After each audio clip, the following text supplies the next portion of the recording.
कहानी की शुरुआत में हमें डैनियल को दिखाया जाता है जो कि एक अच्छी कहानी लिखना चाहता है, लेकिन उसके दिमाग में कोई आइडिया नहीं आ रहा होता। इसीलिए उसका दोस्त जो कि एक पब्लिशर है, उसे रॉबिन्सन क्रूसो की ऑटोबायोग्राफी लाकर देता है, जिसमें रॉबिन्सन क्रूसो ने अपनी जिंदगी के सबसे मुश्किल 7 सालों की कहानी लिखी होती है। कहानी यहाँ से जाती है 18th सेंचुरी में, जहाँ पर हमें रॉबिन्सन को दिखाया जाता है जो कि एक बहुत ही अच्छा इंसान है। उसके पास रॉयल नेवी और ब्रिटिश आर्मी में काम करने का एक्सपीरियंस भी है, लेकिन इस वक्त उसकी माली हालत बहुत अच्छी नहीं होती। वो बचपन से मैरी नाम की एक लड़की से प्यार भी करता है, पर वक्त बीतने के साथ साथ मैरी का परिवार अब बहुत अमीर हो चुका है और वो मैरी की शादी कभी रॉबिन्सन से नहीं करेंगे। रॉबिन्सन का एक दोस्त भी होता है जिसका नाम पैट्रिक्स है। पैट्रिक्स भी एक अमीर घराने का लड़का है। रॉबिन्सन को पता चलता है कि मैरी के परिवार ने मैरी की शादी पैट्रिक्स के साथ तय कर दी, इसीलिए वो अपने दोस्त पैट्रिक्स से मिलने जाता है। पैट्रिक्स भी मैरी से शादी करना चाहता है। वो रॉबिन्सन से कहता है कि तुम मुझसे तलवारबाजी करो और जो इस मुकाबले में जीतेगा वही मैरी से शादी करेगा। इन दोनों के बीच में तलवारबाजी होती है, जिसमें रॉबिन्सन जीत जाता है और वो उसे छोड़कर जब जा रहा होता है तभी पैट्रिक्स पीछे से उसे मारने के लिए उसके ऊपर हमला करता है। अपनी जान बचाने के लिए रॉबिन्सन अपनी तलवार को आगे कर देता है। जो तलवार पैट्रिक्स के शरीर के आर पार हो जाती है, वो अपनी जिंदगी की आखिरी सांसें ले रहा होता है। यहाँ पर पैट्रिक्स के साथी भी होते हैं जो रॉबिन्सन को मारना चाहते हैं, लेकिन पैट्रिक्स के साथ ही काम करने वाला उसका एक साथी अपनी गन तान देता है, क्योंकि उसे पता है कि रॉबिन्सन की इसमें कोई गलती नहीं है। वो रॉबिन्सन से कहता है कि तुम यहाँ से चले जाओ। रॉबिन्सन समझ चुका है कि अब उसे स्कॉटलैंड को छोड़ना होगा, इसीलिए भागकर वो मैरी के पास जाता है और उसे सब कुछ बताता है। मैरी उसे कहती है कि तुम जल्द से जल्द यहाँ से निकल जाओ। वो रॉबिन्सन को छोड़ने के लिए जाती है। रॉबिन्सन यहाँ से जाने से पहले कहता है कि मैं 1 साल बाद वापस लौटूंगा, तुम मेरा इंतजार करना। और इसके बाद वो एक कार्गो शिप से यहाँ से निकल जाता है जो कि ब्रिटिशर्स का होता है। इस कार्गो शिप से ब्रिटिशर्स दूसरे देशों से सामान लूट कर अपने देश में लाते थे और अब रॉबिन्सन इसी शिप में काम करना शुरू कर देता है। साथ ही उसके साथ जो कुछ घट रहा होता है वो उसे अपनी डायरी पर लिखता है। अब एक रात को जब इनका शिप समंदर के बीचों बीच होता है, तभी समंदर में एक बहुत बड़ा तूफान आता है और इस तूफान की वजह से इनका पूरा शिप समंदर में डूब जाता है, जिसमें शिप में हर एक इंसान मारा जाता है। अगली सुबह हमें रॉबिन्सन को दिखाया जाता है जो कि किनारे पर बेहोश है। कुछ देर के बाद रॉबिन्सन को होश आता है। वो देखता है कि वो किसी आइलैंड पर पहुंच गया है। आसपास उसके शिप का सामान और उसके साथियों की बॉडीज भी होती है, जो देखकर रॉबिन्सन को बहुत दुख होता है। सबसे पहले वो अपने सभी साथियों को दफनाता है। इसके बाद वो देखता है कि सामने उसका कार्गो शिप है जिसकी हालत बहुत बुरी है। वो तैरकर शिप में जाता है जहाँ पर कैप्टन का डॉग होता है। साथ ही शिप में बहुत सारे हथियार भी होते हैं।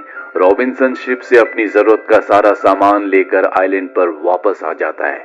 अगले दिन वो देखता है कि समंदर के बीचों बीच एक और शिप है, जिसे देखकर वो बहुत खुश हो जाता है। वो आग जलाता है ताकि आग की लपटों को शिप से कोई देख सके और जोर जोर से आवाज भी लगाता है। उसके हाथ में एक मशाल भी होती है, लेकिन इतनी दूर से उसे कोई नहीं देख सकता।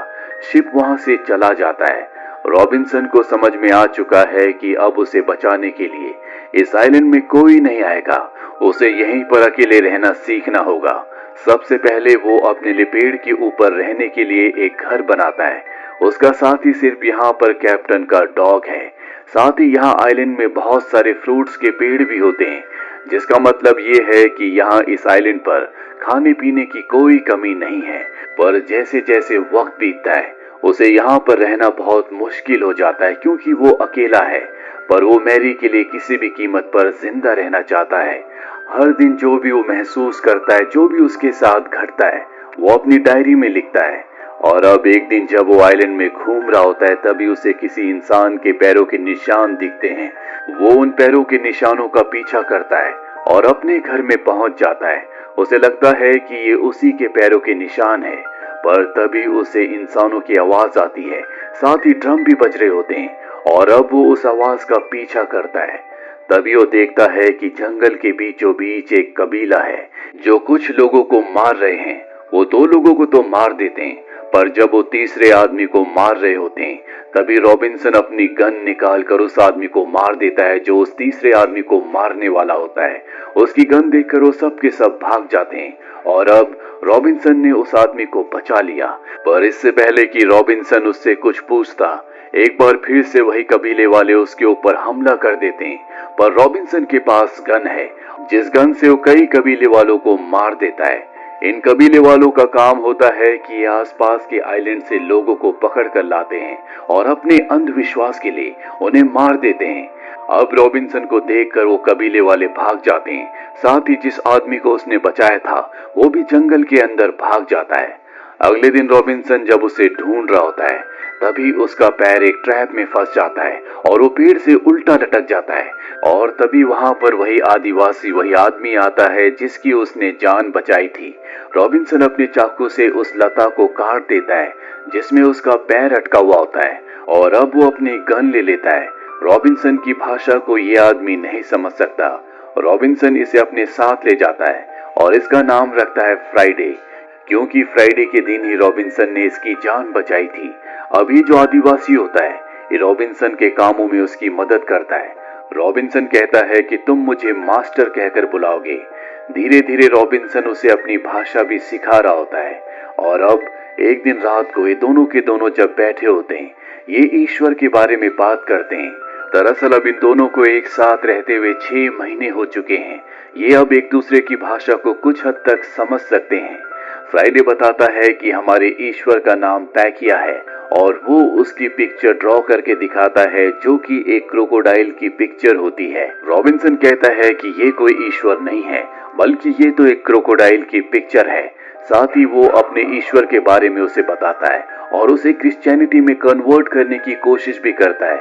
वो उसे बाइबल देता है। फ्राइडे से बाइबल का एक पेज फट जाता है जिससे रॉबिन्सन को बहुत गुस्सा आता है। वो फ्राइडे को बहुत उल्टा सीधा कहता है जिससे फ्राइडे नाराज होकर वहां से चला जाता है और अब रॉबिन्सन अपने घर में अकेला रहता है। कई दिन इसी तरह से रहने के बाद उसे एहसास होता है कि उसे फ्राइडे की जरूरत है। वो फ्राइडे के पास जाता है और इन दोनों के बीच में एक बार फिर से दोस्ती हो जाती है। फ्राइडे रॉबिन्सन को बताता है कि जिन आदिवासियों ने मुझे मारने की कोशिश की थी जल्दी वो दोबारा यहाँ पर आएंगे और दूसरे लोगों को मारेंगे। हमें उन्हें बचाना होगा।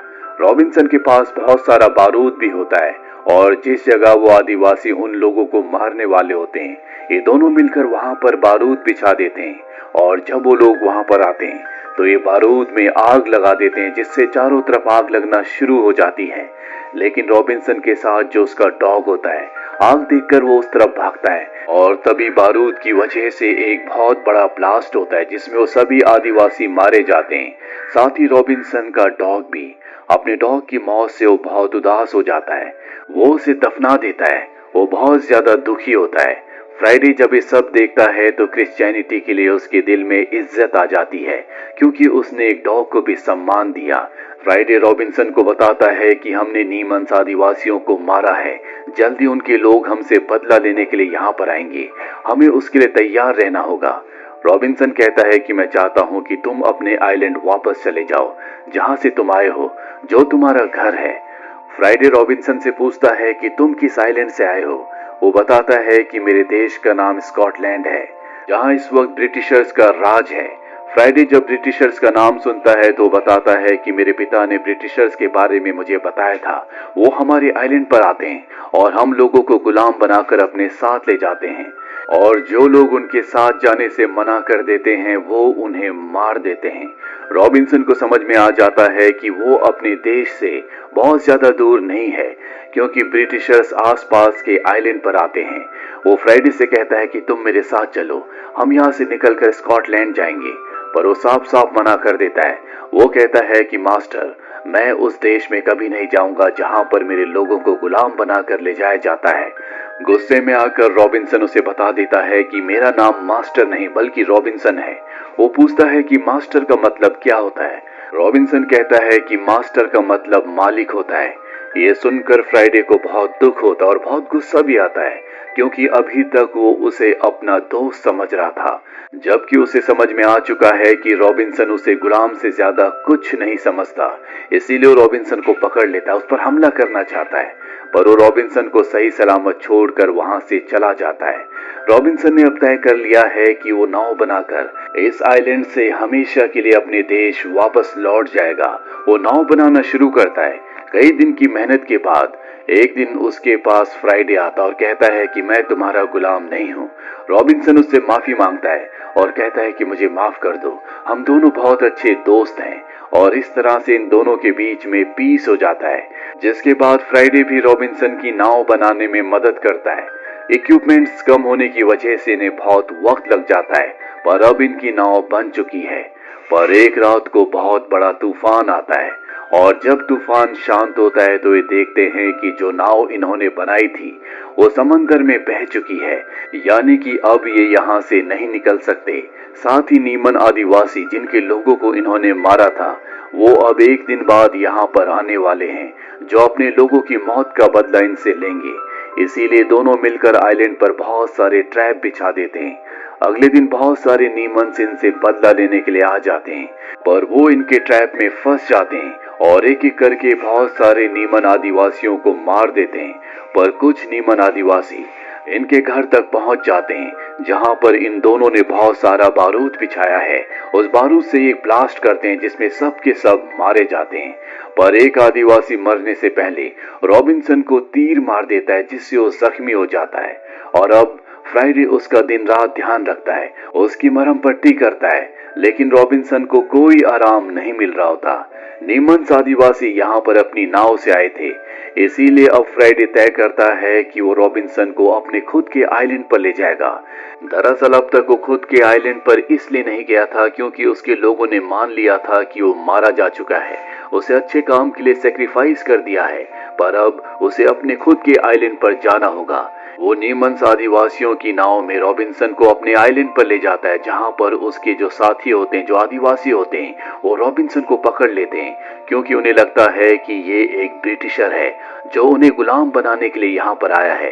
पर यहाँ पर कबीले के कुछ रीति रिवाज होते हैं, इसीलिए सबसे पहले रॉबिन्सन के जख्मों को ठीक करते हैं। और अब जब रॉबिन्सन पूरी तरह से ठीक हो जाता है तो रॉबिन्सन को कहा जाता है कि तुम्हें फ्राइडे से लड़ना होगा, और तुम दोनों में से जो भी जिंदा बचेगा हम उसे छोड़ देंगे।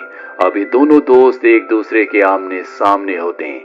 फ्राइडे रॉबिन्सन से कहता है कि तुम मुझे मार दो, इसके बाद तुम आजाद हो जाओगे और अपने देश स्कॉटलैंड चले जाओगे। रॉबिन्सन अपने दोस्त फ्राइडे को नहीं मारना चाहता। कुछ देर लड़ने के बाद वो अपने आप को फ्राइडे के सामने सरेंडर कर देता है और कहता है कि तुम मुझे मार दो ताकि ये तुम्हारी जान को बख्श दें। फ्राइडे भी रॉबिन्सन को नहीं मारना चाहता, पर तभी यहाँ पर एक बार फिर से ब्रिटिशर्स आ जाते हैं, जो देखते हैं कि रॉबिन्सन और फ्राइडे एक दूसरे के सामने हैं। वो रॉबिन्सन को देखकर समझ जाते हैं कि वो उन्हीं में से एक है, इसीलिए फ्राइडे को गोली मार देते हैं, जिससे फ्राइडे की मृत्यु हो जाती है। वो रॉबिन्सन को बचा लेते हैं और यहाँ पर जितने भी लोग, जितने भी आदिवासी होते हैं, उन सबको गुलाम बनाकर अपने शिप में ब्रिटेन के लिए रवाना हो जाते हैं। रॉबिन्सन फ्राइडे की मौत से बहुत ज्यादा दुखी होता है। वो 7 साल तक उस आइलैंड पर था और अब वो अपने घर वापस जा रहा है। जब वो स्कॉटलैंड जाता है तो मैरी से मिलने जाता है। मैरी ने अब तक शादी नहीं की, वो पिछले 7 सालों से उसी का इंतजार कर रही थी, और अब जबकि वो घर वापस आ चुका है, ये दोनों फैसला करते हैं कि ये शादी कर लेंगे। कहानी वापस प्रेजेंट में आती है, जहां पर डैनियल इस ऑटोबायोग्राफी को पढ़ रहा होता है जो खुद रॉबिन्सन ने लिखी थी। वो इस कहानी से बहुत ज्यादा इम्प्रेस और इमोशनल हो जाता है। वो अपने दोस्त पब्लिशर से कहता है कि मैं इसके ऊपर एक अच्छी कहानी जरूर लिखूंगा जिसे हम पब्लिश करेंगे। और इसी के साथ ये फिल्म, ये कहानी यहीं पर खत्म हो जाती है। उम्मीद करते हैं कि ये कहानी आपको पसंद आई होगी।